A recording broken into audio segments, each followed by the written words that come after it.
നമസ്കാരം. വാർത്തകളിൽ എപ്പോഴും നിറഞ്ഞു നിൽക്കുന്ന ഒരു വ്യക്തിയാണ് രാഹുൽ ഗാന്ധി. അദ്ദേഹം നമ്മുടെ പ്രതിപക്ഷ നേതാവ് കൂടിയാണ്. പക്ഷേ ഈ അടുത്തിടയ്ക്ക് അദ്ദേഹം നടത്തിയ ചില പ്രസ്താവനകൾ ശരിക്കും നമ്മളെ ഞെട്ടിപ്പിക്കുന്നതാണ്. 2023 മുതൽ ഏതാണ്ട് പൊതു തെരഞ്ഞെടുപ്പിന് തൊട്ടു മുമ്പ് ദളിത് സ്നേഹം വഴിഞ്ഞൊഴുകാൻ തുടങ്ങിയതാണ് രാഹുൽ ഗാന്ധിക്ക്.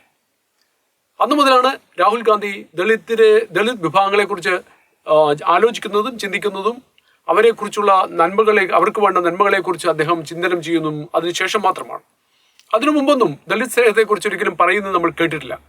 അദ്ദേഹത്തിന്റെ പാർട്ടി ഭരിച്ച 1947 ഇന്ത്യ സ്വതന്ത്രമായ ശേഷം അദ്ദേഹത്തിന്റെ പാർട്ടി ഭരിച്ച ഏതാണ്ട് 2014 വരെയുള്ള കാലയളവ് എടുത്തു നോക്കുകയാണെങ്കിൽ ഏതാണ്ട് 67 വർഷം വരും. ആ 67 വർഷത്തിൽ അദ്ദേഹത്തിന്റെ പാർട്ടിയായ കോൺഗ്രസ് ഭരിച്ച ഒരു കാലയളവിലും അദ്ദേഹം ഇങ്ങനെ ദളിത് സ്നേഹത്തിനെ കുറിച്ച് എടുത്തു പറയുന്നത് നമ്മൾ ആരും കേട്ടിട്ടില്ല.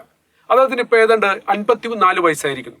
അപ്പോൾ അതിനെക്കുറിച്ച് ചിന്തിക്കുവാനുള്ള പക്വതയും പാകതയും അദ്ദേഹത്തിന് അതിനു മുമ്പുണ്ടായിരുന്നു എന്ന് വേണം നമുക്ക് കരുതാൻ. പൊതു തെരഞ്ഞെടുപ്പിന് തൊട്ടു മുമ്പാണ് ഇദ്ദേഹം ഇന്ത്യയിലെ ജാതി സെൻസസിനെ കുറിച്ച് വളരെ വലിയ രീതിയിൽ പറഞ്ഞു തുടങ്ങിയത്. ഇന്ത്യയിലെ ബഹുഭൂരിപക്ഷം വരുന്ന ഹിന്ദു സമുദായത്തിലെ ജാതികളെ മാറ്റി നിർണ്ണയിക്കണം, അല്ലെങ്കിൽ പ്രത്യേകിച്ച് അവരുടെ എണ്ണമെടുക്കണമെന്നും ആ സെൻസസ് പ്രകാരം മുന്നോട്ട് പോകണമെന്നും ആദ്യം അഭിപ്രായം പറഞ്ഞത് തന്നെ രാഹുൽ ഗാന്ധി ആയിരുന്നു. അതിനുശേഷം പിന്നീട് ഇങ്ങോട്ട് അദ്ദേഹം ദളിത് വിഭാഗങ്ങളെക്കുറിച്ച് മാത്രമേ സംസാരിക്കുന്നുള്ളൂ. ഇപ്പോൾ ഈ വാർത്തയുടെ അടിസ്ഥാനം ഈ അടുത്തിടയ്ക്ക് അദ്ദേഹം പറഞ്ഞ ഒരു കാര്യമാണ്. അദ്ദേഹം മിസ് ഇന്ത്യ, മിസ് യൂണിവേഴ്സ് മത്സരങ്ങളുടെ ഒരു അഭിപ്രായം പറഞ്ഞപ്പോൾ ഒരു വേദിയിൽ സംസാരിക്കുന്ന ഇടയ്ക്ക് അദ്ദേഹം പറഞ്ഞത്, എന്തുകൊണ്ടാണ് ഇന്ത്യയിലെ പാർശ്വവൽക്കരിക്കപ്പെട്ട വിഭാഗങ്ങൾക്ക് ഇതിൽ സമ്മാനങ്ങളൊന്നും കിട്ടുക, എന്തുകൊണ്ട് അവർ മിസ് ഇന്ത്യ ആവുന്നില്ല, മിസ് യൂണിവേഴ്സ് ആവുന്നില്ല എന്നുള്ളതാണ്. നമ്മൾ എന്തിൻ്റെ അടിസ്ഥാനത്തിലാണ് മിസ്സിൻ്റെയും മിസ് യൂണിവേഴ്സും അവരെ തിരഞ്ഞെടുക്കുന്നത്? അതിനെ ചില മാനദണ്ഡങ്ങൾ വെച്ചുകൊണ്ടാണ്. മിസ്സിൻ്റെയും മിസ് യൂണിവേഴ്സിനെയും തിരഞ്ഞെടുക്കുന്ന മാനദണ്ഡങ്ങൾ ജാതിപരമാണോ എന്ന് രാഹുൽ ഗാന്ധിക്ക് ചിന്തിക്കുവാൻ അറിയില്ലാത്തത് കൊണ്ടല്ല. പക്ഷേ രാഹുൽ ഗാന്ധി ഇങ്ങനെ പറയുന്നത് വീണ്ടും ഇന്ത്യയിൽ പ്രത്യേകിച്ച് ഭൂരിപക്ഷ വിഭാഗങ്ങളിൽ ജാതിയായിട്ട് അവരെ വേർതിരിച്ച് നിർത്തുവാനുള്ള ഒരു പ്രയത്നത്തിൻ്റെ ഭാഗമായിട്ടാണ്. ഇല്ലെങ്കിൽ അങ്ങനെ പറയേണ്ട ആവശ്യമില്ല. രാഹുൽ ഗാന്ധിയുടെ പാർട്ടി ഭരിച്ച കഴിഞ്ഞ 67 വർഷങ്ങളിൽ ഭൂരിഭാഗം സമയവും രാഹുൽ ഗാന്ധിയുടെ പാർട്ടി ഭരിച്ച സമയങ്ങളിൽ ഒരിക്കൽ പോലും ഇങ്ങനെയുള്ള ഒരു ചർച്ച ഉണ്ടായിട്ടില്ല ഈ ഭാരതത്തിൽ.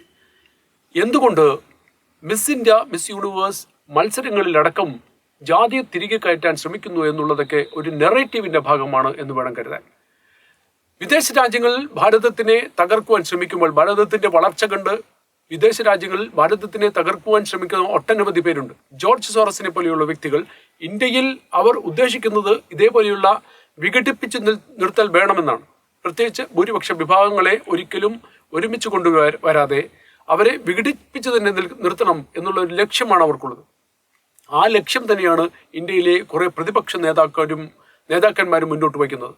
അത് ഏറ്റവും സങ്കടകരമായ ഒരു അവസ്ഥയാണ്. രാഷ്ട്രീയപരമായി അല്ല എതിർക്കുന്നത്, ജാതിപരമായി സമൂഹത്തെ വേർതിരിച്ച് കാണുവാനാണ് ഇത്തരം നേതാക്കന്മാർ ശ്രമിക്കുന്നത് എന്നുള്ളതാണ് ഏറ്റവും കഷ്ടമായ ഒരു കാര്യം, ഏറ്റവും ദുർഘടമായ ഒരു കാര്യം. എന്തുകൊണ്ടെന്നാൽ പ്രതിപക്ഷ നേതാവ് പോലും ഇതിനെക്കുറിച്ചാണെന്ന് സംസാരിക്കുന്നത്. നമുക്ക് 2-3 കാര്യങ്ങൾ കോൺഗ്രസിനോട് തന്നെ ചോദിക്കേണ്ടതുണ്ട്. അതിലെ ഏറ്റവും പ്രധാന ചോദ്യങ്ങൾ ഇതാണ്. നിങ്ങൾ ഈ പറയുന്ന ഈ കോൺഗ്രസ് പ്രസ്ഥാനത്തിൽ എത്ര ദളിത് നേതാക്കൾ ഇപ്പോഴുണ്ട്? രണ്ടാമത്തെ ചോദ്യം, ഈ ദളിത് നേതാക്കളിൽ എത്ര പേർ പാർട്ടിയുടെ ഏറ്റവും ഉന്നതമായ സ്ഥാനങ്ങളിൽ ഇരിപ്പുണ്ട്?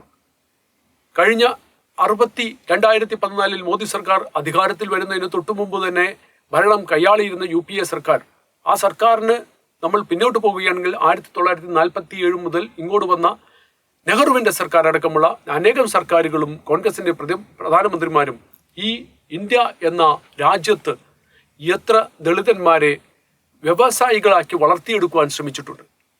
ഇതെല്ലാം പോട്ടെ, ഈ ഭരണകാലത്ത്, ഈ 67 വർഷത്തെ ഭരണകാലത്ത് എത്ര ദളിത് വിഭാഗങ്ങളിൽ നിന്നുള്ളവരെ മിസ്സിൻ്റെയും മിസ് യൂണിവേഴ്സും ആക്കി പരിവർത്തനം ചെയ്യുവാനുള്ള ഏതെങ്കിലും പ്രയത്നങ്ങൾ കോൺഗ്രസിൻ്റെ ഭാഗത്തുണ്ടായോ? ഈ ചോദ്യങ്ങൾ കോൺഗ്രസിനോട് നേരിട്ടാണ് ഞങ്ങൾ ചോദിക്കുന്നത്. എന്തുകൊണ്ടെന്നാൽ രാഹുൽ ഗാന്ധി എപ്പോഴും ഉയർത്തിവിടുന്നത് രാഷ്ട്ര നന്മയ്ക്ക് വേണ്ടിയുള്ള കാര്യങ്ങളല്ല, മറിച്ച് ഇന്ത്യയെ പല ഭാഗങ്ങളായി, പ്രത്യേകിച്ച് ഭൂരിപക്ഷ വിഭാഗത്തെ പല ഭാഗങ്ങളായി വിഘടിപ്പിച്ച് നിർത്തുവാനുള്ള വലിയ ഒരു പരിശ്രമം ഇതിൻ്റെ പിറകിലുണ്ട് എന്ന് നമ്മൾ സംശയിക്കേണ്ടിയിരിക്കുന്നു. ഇതുകൊണ്ട് തന്നെ ദളിത് വിഭാഗങ്ങൾക്ക് വേണ്ടി സംസാരിക്കുന്നു എന്ന് പറയുന്നവർ തീർച്ചയായും ദളിത് വിഭാഗങ്ങൾക്ക് വേണ്ടിയല്ല സംസാരിക്കുന്നത് എന്ന് നമുക്ക് വ്യക്തമാണ്. എന്തുകൊണ്ടെന്നാൽ അന്താരാഷ്ട്രപരമായി ചിന്തിക്കുകയാണെങ്കിൽ ഇന്ത്യയുടെ വളർച്ച തടയേണ്ടത് വിവിധ രാജ്യങ്ങളുടെ ആവശ്യമാണ്. രാജ്യങ്ങളുടെ മാത്രമല്ല സംഘടനകളുടെ ആവശ്യമാണ്. ഈ സംഘടനകളും വ്യക്തികളും ചേർന്ന് നിന്നുകൊണ്ട് ഇന്ത്യയുടെ മുന്നേറ്റം തടയുവാൻ വേണ്ടി ഇന്ത്യയെ വിവിധ ഭാഗങ്ങളായി, പ്രത്യേകിച്ച് ഭൂരിപക്ഷ സമാജത്തെ വിവിധ ഭാഗങ്ങളായി വിഘടിപ്പിച്ച് നിർത്തിക്കൊണ്ട് അവരുടെ വളർച്ച തടയുവാനുള്ള ഒരു പ്രക്രിയയുടെ ഭാഗമാണ് ഇത് എന്ന് നമുക്ക് കരുതേണ്ടി വരും. യാഥാർത്ഥ്യം മനസ്സിലാക്കുക എന്നുള്ളതാണ് കോൺഗ്രസിനും അഭികാമ്യം. ഇല്ലെങ്കിൽ ജനങ്ങൾ എങ്ങനെ പ്രതികരിക്കുമെന്ന് വരുന്ന നാളുകൾ അവർക്ക് കാണിച്ചു കൊടുക്കും. News desk Swachh Bharat.